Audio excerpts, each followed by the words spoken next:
Before, I closed off the last section of the conference talking about Adam and Eve, at the time that Adam says, this time.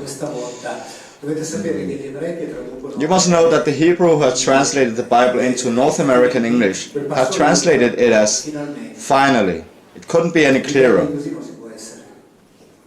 You have to close your eyes not to see it. Close the eyes voluntarily. After what? Having seen this, they say that I'm a crazy person. And seeing that, I'll read another thing I found. Because otherwise Professor Giovanni Adotta Stuparite, who is a Hebrew philosopher and a psychoanalyst, has written an extensive thing about me in public on one of those internet sites where I'm constantly being attacked. Thus, returning to Biglino, you cannot ignore his correct quotations, made with extreme and admirable honesty. Therefore, I do not see proper to reply when he fortunately takes and reads the text as it is written. Then enough said. Then each and everyone can go and read it as they like. I think it's not honest to criticize his rigorous methodology reading configuration, but I find it dishonest to refute it. And then he says, for example, the term creation does not exist. God is not written anywhere. I'll finish up with two examples. In the 1700s, Odi Milda, one of the greatest Hebrew teachers of that time, declared, regarding God you can't say anything, and even less that he exists. Number two, Emmanuel Vinasa affirms the orthodoxy of monotheism consists in the most rigorous and most radical atheism. I personally thank Mauro Biglino, who is bringing the rigor of the Hebrew literal translation of the scriptures through his lectures, because one of the four rules of interpretation is to report its exact textual meaning, like it or find it repulsive.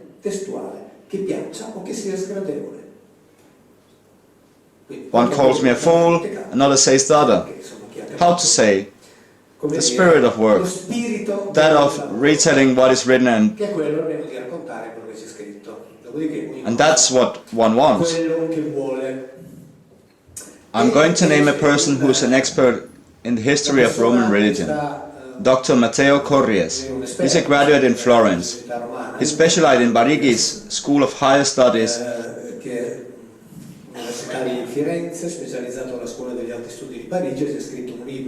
and has written a book about the ancient Roman gods, and is about to publish the second one. I have already read the first book 3 times. It's totally fascinating. And it says a thing here that fits in very well. He cites scholars like Tunetzil, Carlo Carelli, etc. They're the top of the intelligence, and says that they write referring particularly to other aspects. They say that it is necessary. It would be necessary to study the relations after the foundation of the archaic Roman religiosity with other religions. But nevertheless, it results in the clear consequence of the urgency of a comparative analysis of the Roman and Hebrew cultural systems. It doesn't seem that the students of the Roman religion have felt this stimulus and need.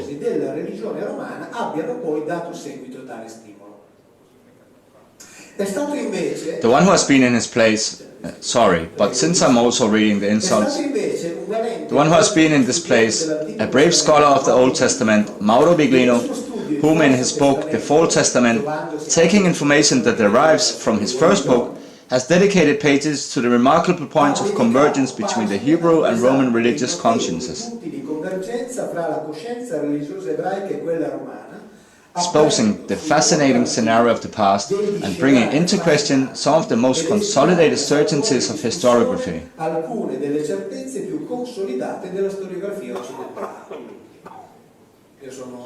I'm honored by these words, obviously. I always say this, the story is being rewritten and I'm absolutely convinced about it. In the March meeting we said before, they came from outside. In the meeting that took place in March, it was myself, the Rabbi Ocampo Valdez, the Buddhist, the Orthodox Archbishop and the theological teacher, from which a book emerged that has 223 pages and that you can download for free on the website of uno editori, which was the transcription word by word of everything that was said during those 4 hours. It's free, therefore, I mean, like saying, I promote it because it's free. Just download it. Uno editori.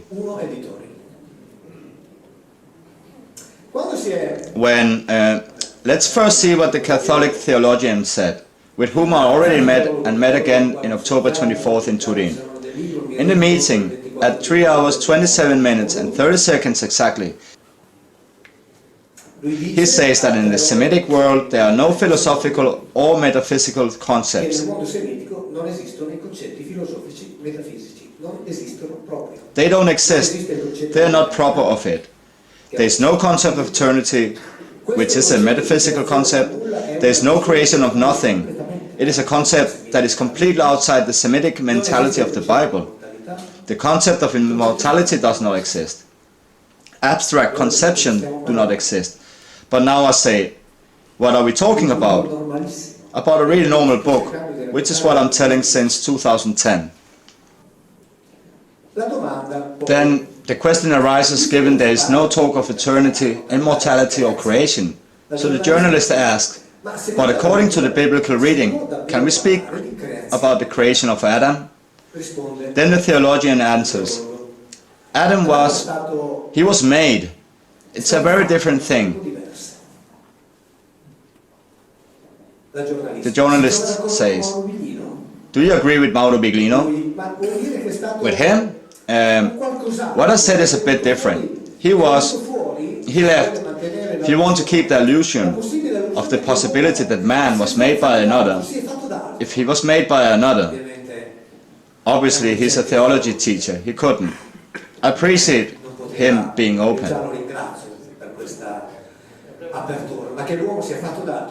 But that man is made by another, it clearly says in the Bible, made with the DNA of the Elohim. It's done with a matrix, a model. When you find that man, that God has made man with the dust of the earth, you find a false translation. Because if you take the interlinear Bible, which you can also find on the web, interlinear means that it's in Hebrew, and below there's a linear translation, word by word. You will see that you will never find that man was made with the dust of the earth, because with in Hebrew isn't there. It is said that the Elohim made Adam out of afar, not Adam with the afar.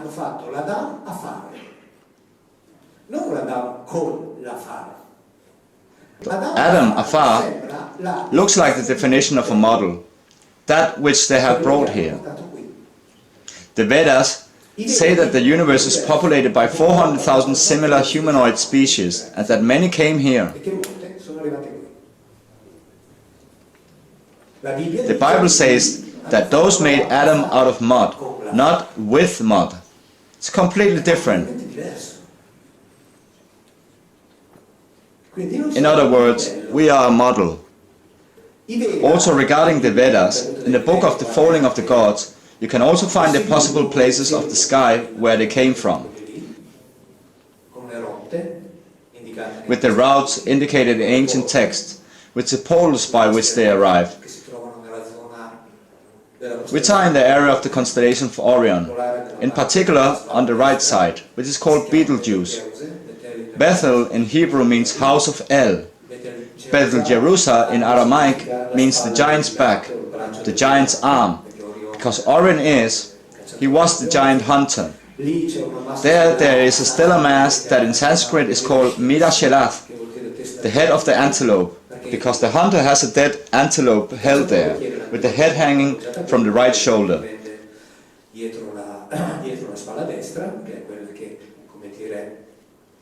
How to explain? It is turned. In this part is Betelgeuse, and then there is the other one, Bellatrix, which is the one that tends the ark above the Pleiades. And then the belt that is there in the middle. Here it's known that one of the portals of the routes will bring here. The portal doors, also spoken of in the Bible, in Psalm number 24, and names them in two different ways. Betahim Leolam. In Psalm 24, which is the psalm that Monsignor Balducci quoted, you can see it on YouTube right now. I mean, it's not me who says it, so there's no doubt about the possibility of interpretations. We have said that Psalm 24 is the one that contains the proof of the Bible knowing about extraterrestrial life. And Monsignor Balducci has been assigned the task by the Vatican to study this. And it says here in the first verse that the Lord divided the earth, the universe and all those who inhabit it. The earth with what it contains, the universe with those who inhabit it. For the Vedas, there are at least 400,000 humanoid species. At least 400,000. This means similar to us. So similar that Paul in the letter to the Hebrews says, do not forget to practice hospitality, because perhaps unknowingly some of you have hosted some of them without knowing, due to the similarity with us. That is up to the point, we the Elohim are similar to humans.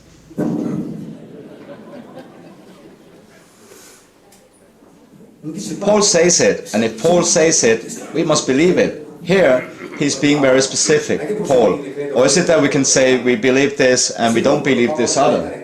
As when Paul says in his letter to the Corinthians that the woman, the virgins who participate in the assembly, should always cover their heads because of the angels. For a motive I want to say, due to the angels, in the Torah text of the community, let us say of the exegetes, for simplicity, it is written that the young women who participate in the assembly in which the Malachim are present should cover their heads to protect themselves, because these were sexually aroused with the long hair of the young women, and they were not subtle, not that they would give roses and invite them to dinner.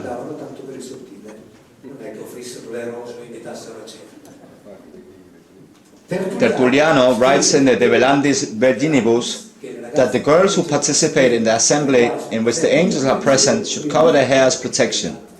The De Velandis Virginibus has been studied and commended by a member of the theological faculty of northern Italy.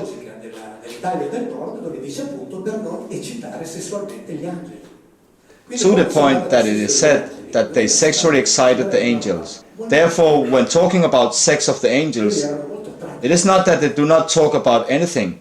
They talk about a very specific thing. They felt very attracted to the women, precisely.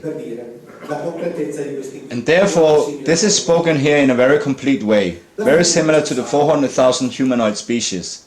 The end of the Psalm 24. Raise your door lintels. So here, an order is given to the doors. Door in Hebrew is sherim, which in English has been translated as gates. And you will elevate. Here it's written, the eternal doors.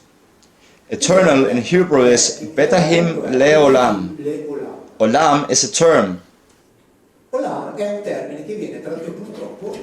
I had some notes of a photocopy of the dictionary where I found where it's written that Olam cannot be translated as eternity.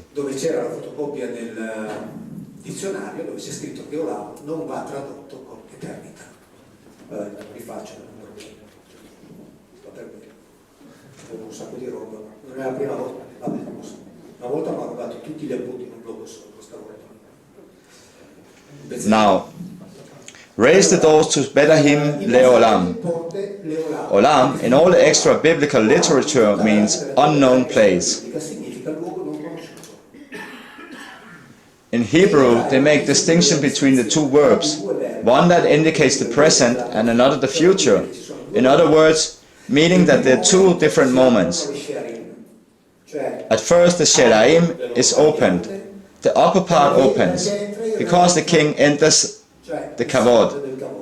So the Lord within the Kavod, Yahweh. And then the Betahim Le'olam are open. Those are the doors that lead to an unknown place. First there are doors, and then there are others that open to a place unknown by men. Dr. Massimo Barbetta, who studies these things, who is an expert in all these things, in Hebrew literature, rabbinic and Egyptian history, says that this corresponds to the journey of Ira, which was within the portals, where there was a tunnel, in where it traveled at a very high speed, but that it didn't depend on it. That is, anyone who enters travels at that high speed, And then there were the doors or portals that the Egyptians called Al-Tuat or Tuat.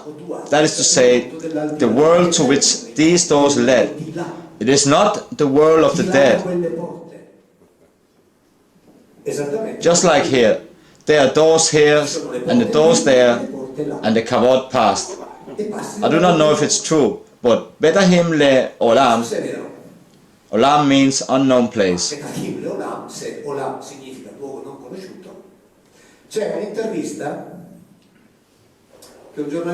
There's this interview that a Roman journalist did of me. But before doing my interview, he had interviewed the head of the rabbis of the Hebrew community in Rome, Riccardo Di Segni, and he has interviewed him about me. And in this interview you will hear the rabbi say, among other things, something particular about me. The journalist tells the rabbi, there is one called Mauro Biglino who says that Olam does not mean eternity. And then you hear the rabbi say, but who says eternity? It means unknown. And how is it always translated in the Bible as eternity? Why? Because as theology has elaborated God, and God must be eternal, then eternity must be put in here. But it isn't there. If it is an unknown place, then it is an unknown place, and that's it. There will be things that we don't know. We don't know. We don't know where these were going or where they came from. We're just having a little fun. E allora io mi ci diverto, visto che in questi giorni hanno parlato di questa roba qui, ne riparlo anch'io così. Ci divertiamo un po'. Ne riparlo anch'io dicendovi questo. Se voi prendete I libri della UTET, dove ci sono per esempio I libri... I'm going to talk a bit about this. If you take the UTT books, where the apocryphal books of the Old Testament are published, done by Professor Luigi Moranti, who is considered the expert of the experts, meaning the experts quote him as an expert. Listen to what he has to say when talking about flying machines in the biblical world. Allora sentite cosa dice lui parlando delle macchine volanti nel mondo biblico.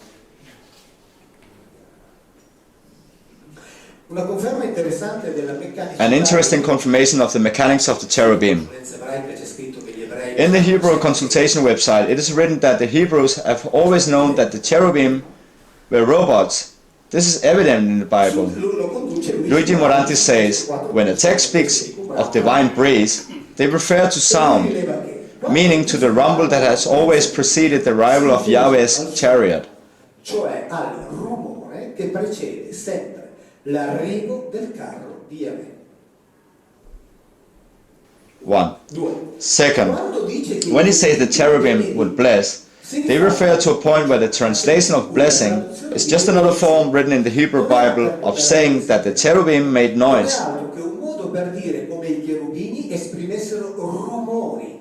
Like those described in Ezekiel, because the cherubim were flying machines, in which the Bible mentions that Yahweh was sitting on it as he were mounted on horseback. When the cherubim stopped, we are continuing with the analysis of Professor Moranti. We are not reading from the Bible, okay? When the cherubim stop, the noise immediately stops, and also the wind present throughout the Elohim's camp.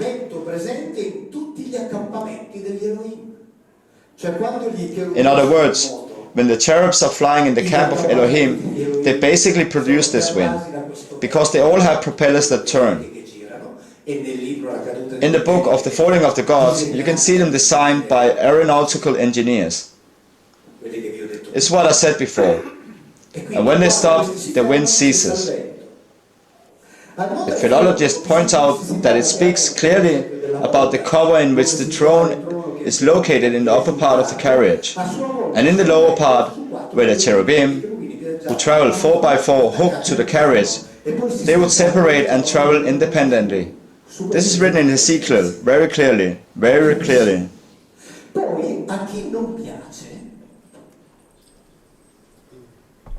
Afterwards, for those who do not like this, we'll give them the freedom to interpret whatever they want, but they must declare that they are interpreting. They shouldn't say that the Bible doesn't speak of flying machines, because if they affirm this, they are saying something totally false. because the Bible speaks very clearly of flying machines.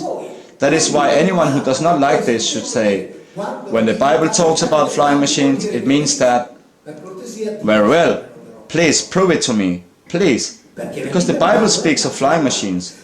If you don't like this, then prove to us that it's not true. Because I shouldn't have to provide the proof, because this is what's written in the Bible. Regarding the carriages, Professor Luigi Moranti says, he's referring to the entire chapter 24, the Hebrew version, which speaks of 23 different types of celestial cars, 23 different types of flying machines. In the Vedic text there are more than 60. The Bible is a booklet compared to the Vedic text in regard of flying machines. It's a tiny book. But this is Professor Luigi Moranti saying this here, not Mauro Biglino.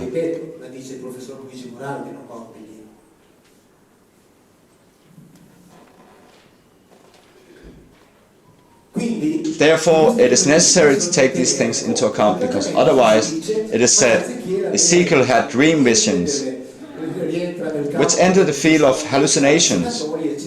I believe that we must make a serious reflection here. It is better to think that the Bible, as well as other texts of ancient times, talk about flying carriages, or think that faith is based on the visions of a mentally ill patient. Choose your answer. Do not give me the answer.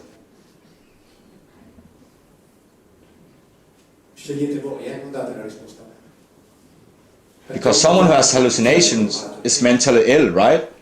I prefer to think that he has seen flying cars, also because he describes them in much detail. Please read Ezekiel 1, Ezekiel 3 and Ezekiel 10.